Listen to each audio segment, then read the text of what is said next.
Bismillahirrahmanirrahim. Alhamdulillahilladzi matta'al insana bi thalathati umur, al-qalbi wal basirati wan nur. Ashhadu an la ilaha illallah wahdahu la syarika lahul malikul ghafur. Wa ashhadu anna sayyidana Muhammadan abduhu wa rasuluhul mansur. Allahumma salli wa sallim wa barik ala sayyidina wa maulana Muhammadin al-mashhur wa ala alihi wa ashabihi wa dhurriyyatihi wa atba'ihi adadal ayyami wa syuhur ma damatil ardu was samawati wad duhur, amma ba'du.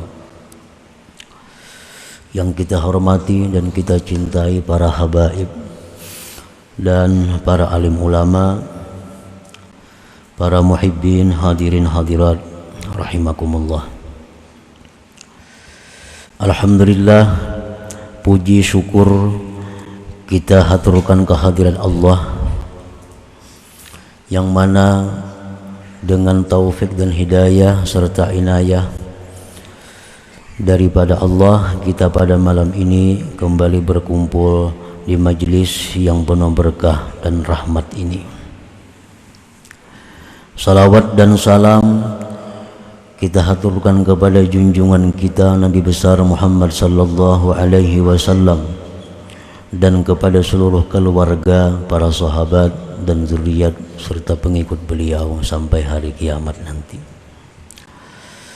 Para muhibbin rahimakumullah, al-hikmatul khamisatu wal khamsun minal hikamil ataiyah. Qala al-Imam Ahmad ibnu Athaillah as-Sakandari rahimahullah wa nafa'ana bi ulumi. Hikmah yang ke-55 dari Al-Hikam, berkata pengarang Imam Ahmad ibnu Athaillah as-Sakandari rahimahullah, an-nuru lahul kashfu wal basiratu lahal hukmu wal qalbu lahul iqbalu wal idbar. Yang artinya bermula nur, bermula cahaya yang diberikan Allah kepada manusia, yang diberikan Allah kepada orang-orang yang beriman khususnya. Cahaya itu fungsinya adalah al-kashfu, membuka. Fungsi daripada cahaya itu membuka. Nang dahulunya kada tahu jadi tahu, nang dahulunya kada melihat jadi melihat, nang dahulunya belum pernah mendengar jadi mendengar. Itulah fungsinya cahaya yang diberikan Allah kepada orang-orang yang beriman itu.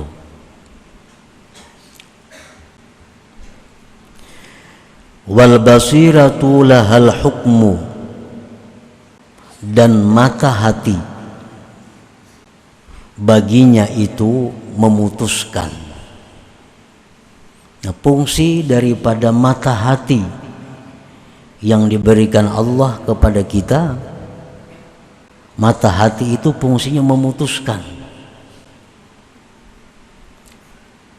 Setelah kita mendengar yang ini, yang itu, kita melihat yang macam-macam, kita mengetahui berbagai hal, lalu mata hati ini yang memutuskan mana yang baik, mana yang kada, mana yang diambil, mana yang dibuang, mana yang diteruskan, mana yang disetuh. Nah, itu fungsinya mata hati kita, menghukumkan, memutuskan. Wal qalbu lahul iqbal wal idbar, sedangkan hati itu fungsinya adalah menghadap, artinya menerima apa keputusan dari mata hati tadi, atau membelakangi atau menolaknya. Nah, para muhibbin rahimakumullah, jadi di dalam diri kita Allah memberikan tiga macam perkara itu. Pertama, kita telah diberikan Allah nur, sehingga kita sudah melihat mana yang baik, mana yang buruk, sesuai dengan besarnya cahaya yang diberikan Allah kepada masing-masing orang. Kita diberikan Allah mata hati. Apabila mata hati itu masih utuh, mata hati kita masih berfungsi, dia akan bisa memutuskan mana yang baik, mana yang salah. Kemudian hati itulah yang menjadi tumpuan akhir segalanya. Tinggal hati melanjutkan apa yang diputuskan oleh mata hati atau menolak.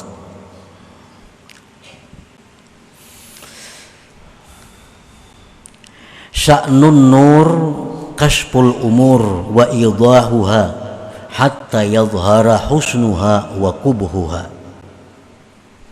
Fungsi cahaya yang Allah berikan kepada kita itu membuka segala perkara, menjelaskannya segala perkara sampai terang benderang, baiknya perkara itu dan jahatnya perkara itu. Para ulama mencontohkan dengan seseorang manusia yang masuk ke dalam rumah yang gelap gulita. Di dalam rumah itu ada berlian, dalam rumah itu ada emas, dalam rumah itu ada uang, dalam rumah itu ada kala, dalam rumah itu ada ular, dalam rumah itu macam-macam binatang buas. Nah, kita berada dalam rumah dalam keadaan gelap gulita, sehingga kita kada bisa tahu mana ular, mana kala, mana berlian, mana emas. Nah, Allah datangkan cahaya. Nah, dengan cahaya itu kita melihat, oh ini emas, ini ular, ini kala, ini duit, ini sebagainya. Itu fungsinya cahaya.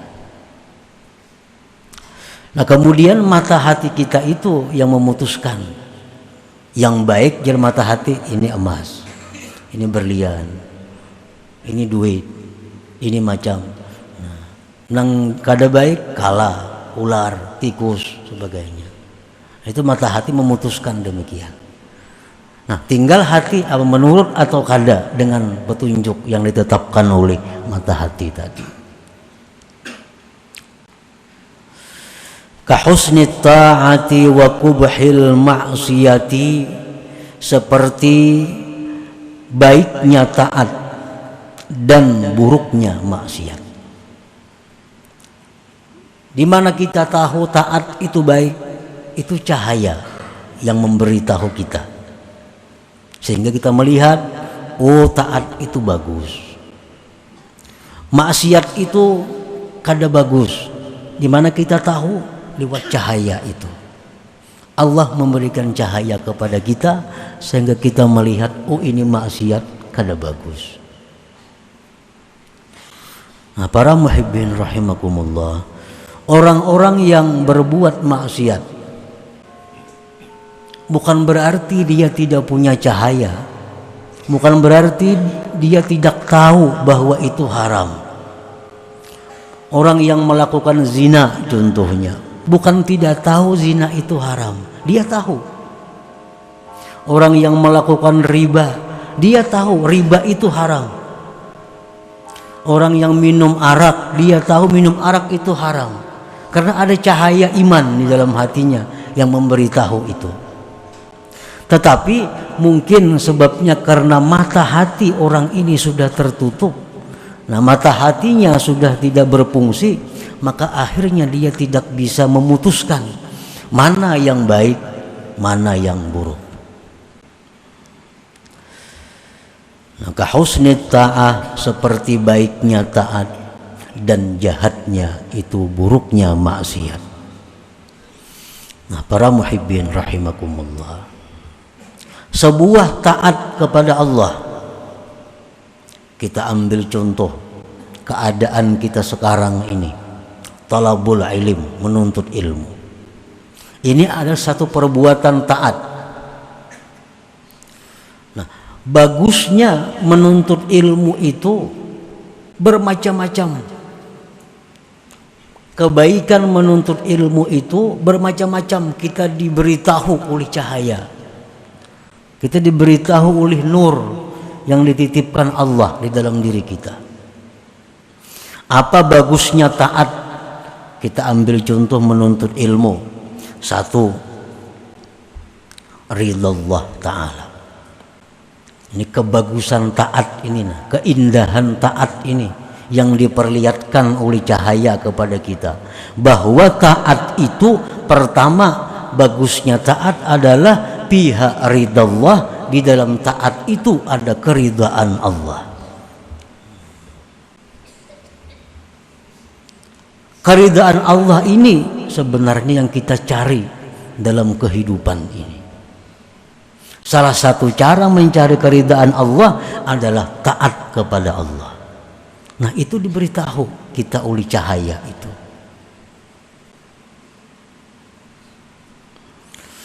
Allah berfirman di dalam Al-Quran, waridwanum minallahi akbar. Keridhaan Allah itulah yang paling besar. Akbaru ni'amillah alal abdi. Paling besar nikmat Allah atas seorang hamba itu keridhaan Allah. Kalau kita melakukan sebuah taat seperti menuntut ilmu, maka kita dapat ridwan minallah, keridhaan daripada Allah. Nah, itu salah satu bagusnya taat yang dinampakkan oleh cahaya kepada kita. Yang kedua, bagusnya taat itu pihak ridhal malaikat. Kita melakukan taat itu Allah ridha dengan kita. Itu sudah nikmat paling besar. Sampai-sampai di surga nang bidadari, permata, permadani, Allah bertanya kepada ahli surga, apa yang kalian minta lagi kepadaku, ujar Tuhan. Serentak penghuni surga ini minta ridhaka ya Allah, keridhaan engkau ya Allah. Sampai di surga kita masih minta keridhaan Allah ini. Yang kedua, ridhanya malaikat. Ridhanya malaikat. Dalam sebuah taat kita contoh menuntut ilmu. Ini malaikat Allah yang jumlahnya kita kada bisa menghitung, seluruhnya ridha kepada kita. Dan ridhanya malaikat itu apa? Ridha malaikat itu adalah artinya istighfaruhum, memintakan ampun mereka kepada kita. Malaikat tuh kalau ridha bukan memberi duit kada. Malaikat ridha bukan memberi makanan kada. Tapi kalau malaikat itu ridha kepada kita, selalu memintakan ampun kepada Allah terhadap dosa-dosa kita. Nah, Rasulullah SAW menyatakan yang artinya bahwa orang yang menuntut ilmu mulai turun dari rumahnya, sebagian malaikat menghamparkan sayapnya untuk diinjak oleh orang yang menuntut ilmu ini. Sebagian sayap mereka lagi memayungi orang yang menuntut ilmu ini dari mulai rumahnya sampai tempat dia menuntut ilmu. Kenapa demikian? Ridwan bima yasna, karena malaikat ini ridha, senang dengan perbuatan itu. Jadi makin jauh tempat kita menuntut ilmu, makin banyak malaikat yang menaungi kita. Makin banyak malaikat yang menghamparkan sayapnya permadani kita berjalan. Dan bukan hanya itu, dalam jumlah yang kita kada bisa menghitung, mereka itu selalu mengucapkan kepada Allah, Allahumma ghfir li hadzal talib, ya Allah ampuni ini orang yang menuntut ilmu. Makin panjang perjalanan kita, makin banyak doa malaikat kepada kita. Nah, makanya dalam hadis-hadis yang lain, baik perkataan ulama bahwa orang yang menuntut ilmu itu diampuni Allah dosanya. Karena malaikat ini berapa ribu jumlahnya, jutanya, Allah yang tahu. Seluruhnya memintakan ampun kepada orang yang menuntut ilmu ini. Ridha bima yasna'u, karena malaikat senang dengan perbuatan menuntut ilmu itu. Nah, menuntut ilmu contoh satu taat kepada Allah Subhanahu wa ta'ala. Nah, itu bagusnya taat. Malaikat ketujuh, malaikat senang, malaikat ridha. Yang ketiga, bagusnya sebuah taat itu ridha Rasul sallallahu alaihi wasallam. Rasulullah pun senang, Rasulullah pun ketujuh kalau umatnya ini berbuat taat kepada Allah. Rasul pun gembira kalau melihat kita berkumpul menuntut ilmu ikhlas karena Allah. Rasulullah tersenyum. Beliau menyatakan bahwa pada hari-hari tertentu diperlihatkan kepadaku amal-amal umatku. Apabila aku lihat amal umatku itu taat kepada Allah, aku tersenyum gembira, kata Rasulullah. Nah, bila aku lihat amal umatku itu maksiat, aku kecewa dan aku duka cita, aku sedih. Nah, kita berkumpul menuntut ilmu atau beribadah taat lainnya, itu ifrahur Rasul, menyenangkan Rasulullah sallallahu alaihi wasallam. Nah, itu bagusnya taat tadi. Yang keempat, bagusnya sebuah taat itu ada usyukri. Nah, menunaikan syukur. Ini kita diberi Allah kesehatan, diberi Allah kekuatan, diberi Allah penglihatan, diberi Allah pendengaran, diberi Allah kelapangan, diberi Allah keuangan. Semuaan bersatu tak kumpul pada malam ini. Bukti bahwa kita syukur kepada Allah. Jadi sekaligus kita syukur sihat, syukur berduit, syukur lapang, syukur apalagi ada umur, syukur segala macam. Nah, dengan adanya satu taat, kita menunaikan nikmat Allah, mensyukurinya. Dan itu satu kewajiban, mensyukuri nikmat Allah Subhanahu wa ta'ala. Yang kelima, bagusnya taat ini jalbul barakah. Nah, taat itu menarik berkah. Taat itu menarik berkah. Kita sembahyang 2 rakaat itu membawa berkah. Kemana berkahnya? Berkah pil umur. Umur jadi berkah dengan sebuah taat. Wal badan, badan jadi berkah. Wal ahli, keluarga berkah. Aulad, anak-anak dapat berkahnya. Wal amwal, harta-harta dapat berkahnya. Wa ghairi, dan selainnya, tetangga-tetangga bahkan negara dapat berkahnya karena perbuatan taat kepada Allah itu. Nah, itu bagusnya taat yang diperlihatkan melalui cahaya yang diberikan Allah kepada kita. Yang ketujuh, bagusnya taat itu apa? Jalaul qalbi, penerang hati. Kita membaca salawat sekali, itu hati kita ada terang. 2 kali makin terang, 3 kali makin terang. Sembahyang, seluruh taat itu kembali kepada menerangi hati. Yang ketujuh, al-qurbu minal jannah, dekat dari surga.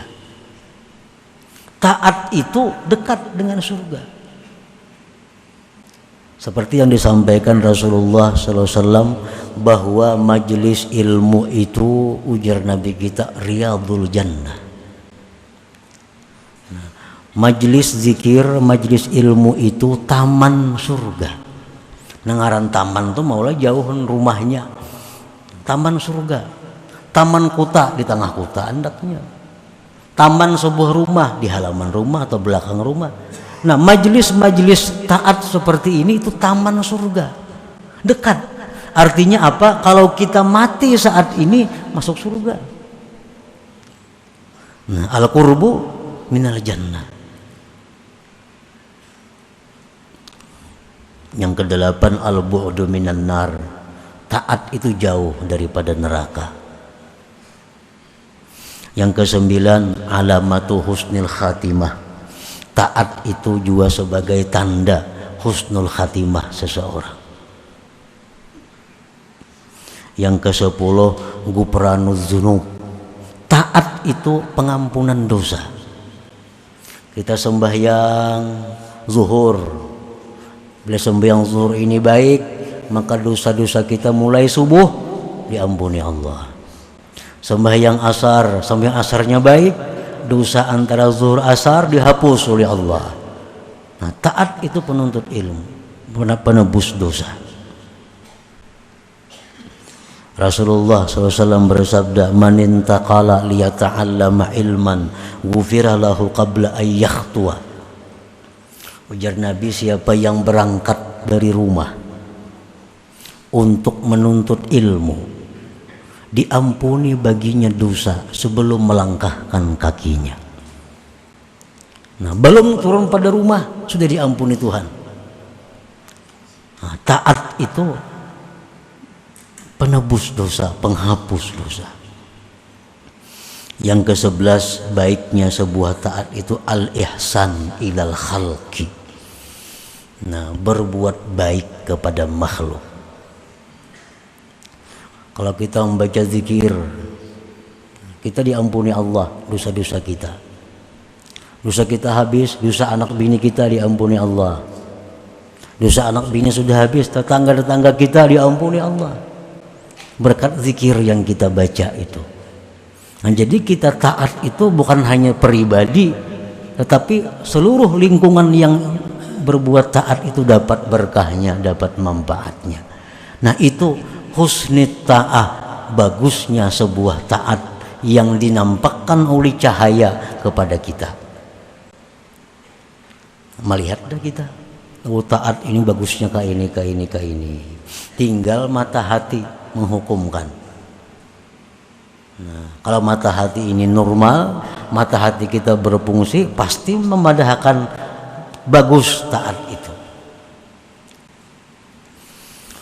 Nah, para muhibbin rahimakumullah.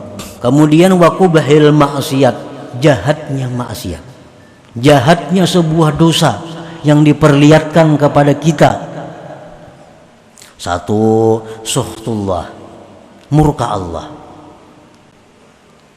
Nah, murka Allah ini lebih daripada sekedar neraka.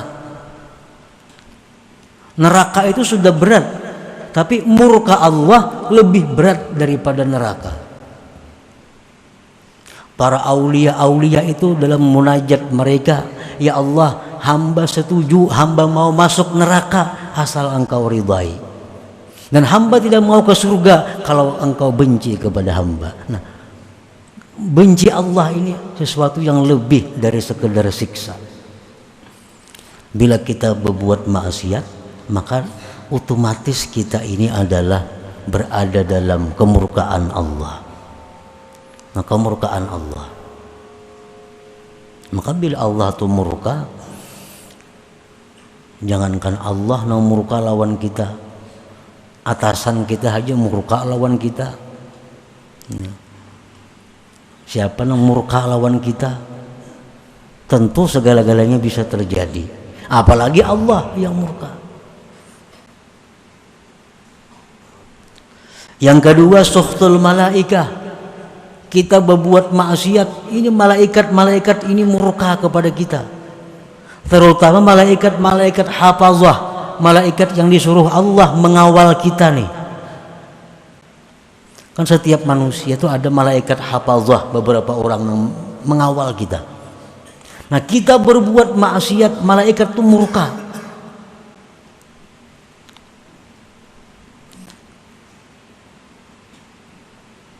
Yang ketiga, ihzanun Nabi sallallahu alaihi wasallam, membuat sedih Nabi.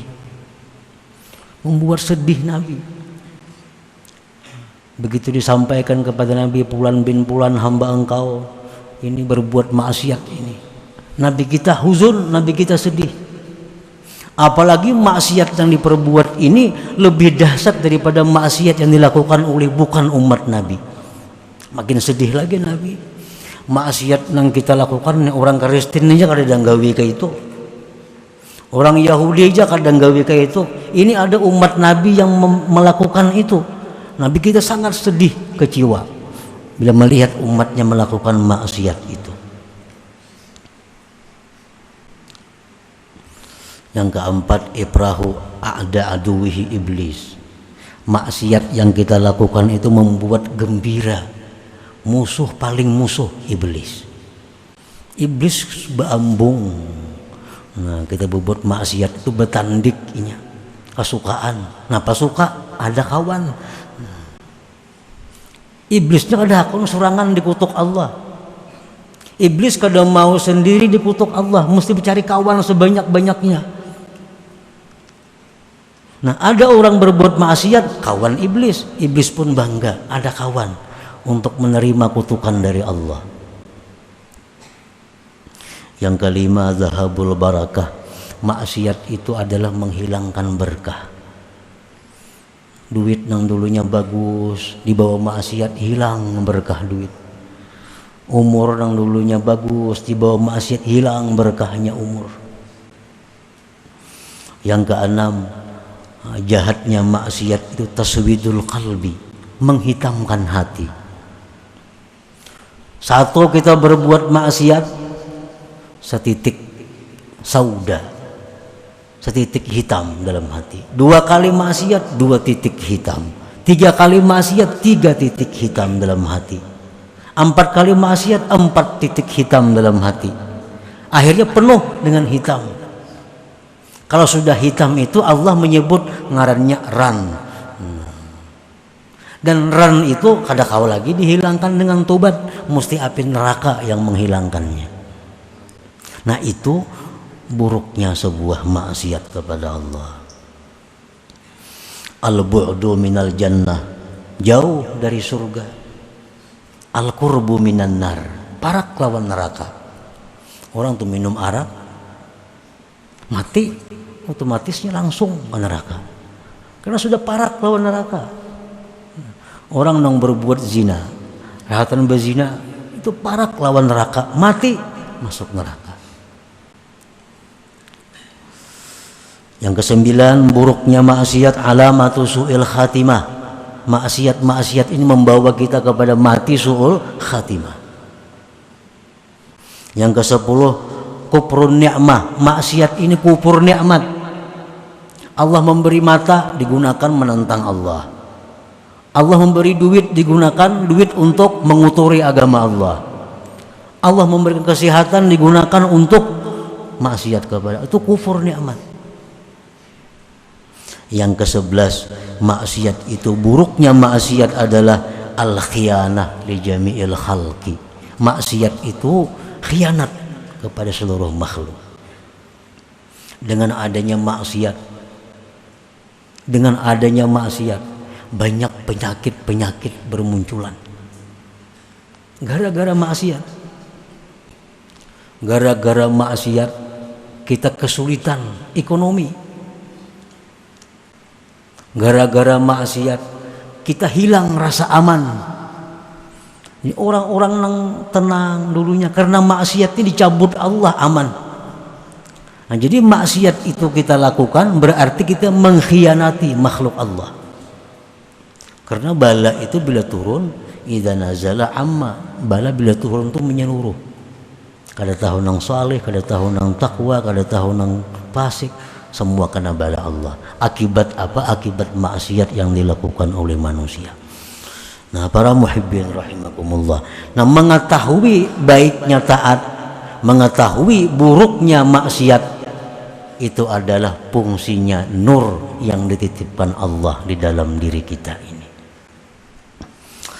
Wa sya'nul basiratil maftuhah, al hukmu 'alal husni bi husni wa 'alal qubhi bi qubhi wa 'alal qabih bi qubhi. Dan fungsi mata hati yang terbuka, memutuskan bahwa ini baik dengan baiknya, dan atas yang jahat dengan jahatnya. Nah ini taat, ini bagus, keputusan mata hati kita. Maksiat ini kada bagus, ujar mata hati kita. Itu keputusan sudah. Ini kalau mata hatinya nang maftuhah, mata hati yang terbuka. Wal qalbus salih, dan hati yang bagus, yuqbilu ala ma yasbutu husnuhu, menghadap atas sesuatu yang sabit baiknya, wa yudbiru, dan berpaling amma yasbutu qubhuhu, daripada yang sabit jahatnya. Nah kalau hati kita ini baik, dia menerima keputusan mata hati yang terbuka tadi. Yang taat ini baik, diterima oleh mata hati. Yang maksiat ini buruk, diterima oleh hati kita. Itu fungsi hati yang baik. Nah para muhibbin rahimakumullah, jadi apa yang disampaikan oleh Al-Hikam ini adalah merupakan isyarat daripada doa yang seringkali dibaca Rasulullah sallallahu alaihi wasallam. Allahumma arinil haqqa haqqa warzuqni ittiba'ah wa arinil batila batila warzuqni ijtinabah. Ya Allah, perlihatkan kepadaku yang benar itu benar, dan beri aku kemampuan untuk melaksanakannya. Banyak aja yang tahu yang bujur, tapi kada kau melaksanakan. Ada juga yang kada tahu itu bujur. Nah Nabi kita minta, ya Allah perlihatkanlah al-haqqa haqqa, yang benar itu benar, warzuqni ittiba'ah, dan berikan aku kemampuan mengikutinya, melaksanakannya. Tentu kalau sudah demikian berfungsi, cahaya berfungsi, mata hati berfungsi, hatinya berfungsi. Wa arinil batila batila, perlihatkanlah yang salah itu salah, warzuqni ijtinabah, dan berikan aku kemampuan menjauhinya, meninggalkannya. Banyak yang tahu pada ini haram, belum kawa. Tahu riba itu haram, kada kau membuangi. Banyak aja yang tahu riba itu haram, dosanya berat pada zina, ini dikubur dibangkit kegilaan. Tahu hadis Nabi, orang riba itu dibangkit dikubur gila. Tahu ya sudah itu, cuma belum diberi Allah kekuatan untuk menjauhinya. Sampai sekarang masih riba. Nah jadi doa Nabi itu perlu, Allahumma arinil batila batila warzuqni ijtinabah. Ya Allah perlihatkan yang benar, yang salah itu salah, sudah melihat. Yang salah sudah tahu.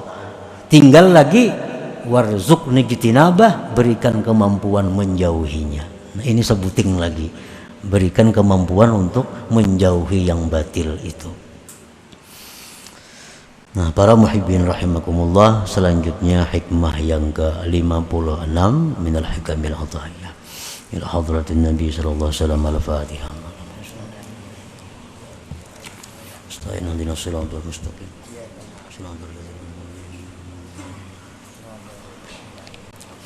Ya Allah biha, ya Allah biha, ya Allah biha husnil khatimah. Ya Allah biha, Allah biha, Allah biha husnil khatimah. Ya Allah biha, ya Allah biha, Allah biha husnil khatimah. Ya ayyuhar-rajul minhu syafa'atan sallu alaihi wa sallimu taslima.